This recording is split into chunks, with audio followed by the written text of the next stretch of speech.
All right, guys, Ryan and David back again with the B Squad, and today we are talking resumes. Let's roll.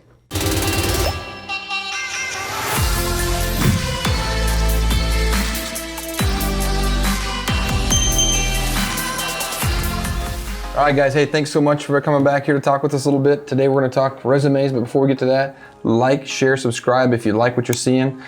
We got to get that plug, guys. We love you guys, so please do go out there and do that for us. David, what do you know, man? Give us the goods. All right, first of all, I second that. Like our page if you enjoy it, subscribe. If you hate us, please don't report us to any social media platform. Just don't watch us. That's right. We know we're not that smart. We tell you that over and over. Anyways, resume. Well, it depends on what you like, I guess. But Yeah. I think some of the coolest resumes I've seen and the easiest to read resumes, which is very important if you're pursuing travel assignments as a clinician, is easy to read, big facts up front.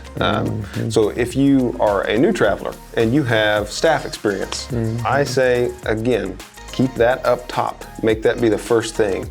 As opposed to, I even advise a lot of people, you don't need a summary or an objective or a professional goal, anything like that. Sure. If you're going to do something, write 3 or 4 lines about yourself and call things out like, I'm a good clinician because of these 4 reasons. Yeah. I work at a level 1 trauma facility. I'm equipped to do well in any environment that I'm placed into. I'm excited to come work hard for you. Things like that that managers can really grab hold on and get excited about.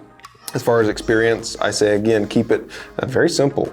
I like the facility and the dates. A couple of tidbits about the facility in terms of their facts. Level 2 trauma center. Yep. X number of beds. Or hey, critical access facility, regional hospital, so that a manager that's maybe from another state who doesn't know every hospital in the country can say, oh, that facility is comparable to mine, or ooh, that's pretty close. I think you can do well here. So go back 20 years? No, I mean, the kind of standard rule of thumb is like your 7 years, maybe 10 years. Sure. I say if you've got 20 or 30 years of experience, and we've worked with some really strong and fun, cool travelers who had that many years of experience. They kind of retired from their first life and said, I'm going to be a traveler now. Yeah. They'll really scrunch that down and put 20 or 25 years working in the ICU, sure. And a quick summary of the kinds of facilities, and then their most recent 2 or 3 jobs, or just most recent position, called out. But the position, the unit, the dates, that's perfect. So the resume is kind of one portion of a whole entire profile, which we talked about before. So if you want to go check out the profile video, it's out there for you. But the the resume is going to be a part of the profile. So you're also going to have a skills checklist. You're also going to have some references. You're most likely going to have maybe a blurb from the recruiter. It's going to grab some good detail and kind of put it out there. So the resume is kind of a part of a whole, right? So having good information on there is important. But not having 20 years on there, it doesn't really matter, right? Again, the most important thing is that work experience. So my recommendation is put your certifications, your licenses, your education, anything that you choose to add at the very end, because the manager wants that meat. They want the meat and potatoes. They want the experience. Yeah. If you're a traveler who has multiple assignments under your belt, whether it's 1 or 100, again, keep those simple. I also think it's a good thing to put the agency that you've worked with, especially if you've stayed with 1 or 2 agencies, because managers we've seen, again, not always, but we've seen a lot of managers really jump on candidates that have worked with a single company for multiple assignments. It shows consistency, shows that just connectiveness, I think, that a lot of managers see. But a lot of times it doesn't care. The manager wants the best clinician they can find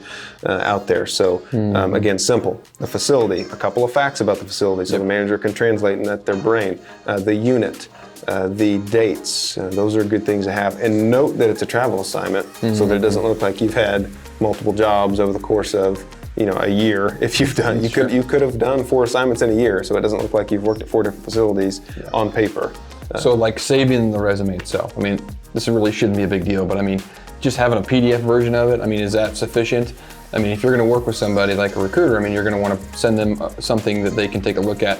No recruiter should really go in there and make edits unless they're talking to the candidate and they kind of maybe want to format some things or maybe draw highlights on it or whatever the case is. But how many times in your career have you ever received the perfect resume you feel like it's ready to go over to a submission? Yeah, not super often, and that's not because it's a bad resume. Because it's like, hey, I would restructure a couple of things to maybe catch the manager's eye a little better. Yeah. But there's so many cool ways to do it out there. I mean, the easiest way is to have a PDF version and a editable document version, whether it's Word or Pages or even a Google Doc. Those are the best because you can just share them. But that way, again, given the candidate's permission, a recruiter can move a few things around or say, hey, I would add this and that. Can you give me that information, or do you want to make the changes yourself?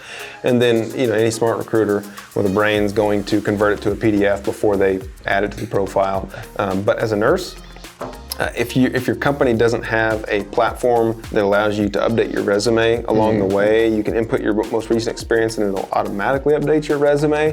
That's one great way to do it. Because formatting is a big deal on our end. Yeah, absolutely. It's a big deal. It takes a lot of time to mess with it, move it around. Yeah, a good recruiter that cares will just preemptively update the resume and say, hey, it's time to look for a new assignment. If you don't want to extend, your resume's already updated. I updated it. As soon as you started the assignment, everything's fresh and ready to go. Do you want to look? Do you want to use that? Do you want to send me your own version? Whatever the case is. So, like on the spot, how important is it to have one's picture of themselves on the resume? I plead the fifth. Yeah. I exercise my Fifth Amendment right not to answer that question. Isn't it funny when they come across with the pictures there? I think it's cool. Yeah. It's sometimes great. I you like don't it. expect it sometimes. I know, yeah. If you do one of these or something like that, I might advise against it, but I've seen it done well. Oh, yeah. Yeah. Bathroom selfie, maybe not. Maybe not so much. Yeah. That's cool. There's not a whole lot to kind of go through on a resume other than just, hey, look, if you've got easy formatting, you've got something that can share, you've got some consistent messaging on it.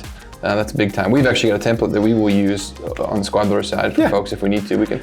We'll maybe attach it for everybody if they want it, and they can use it as well. So that's and if you have a terrible resume, who cares? There's other things in life to be better at. Your recruiter will notice that Absolutely. and say, let's rework it. Put them to work, man. They should redo it gladly, for sure.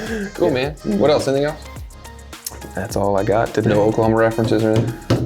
When the wind comes sweeping down the plain. Yeah. There you go. Okay. Cool, man. Well, thank you so much.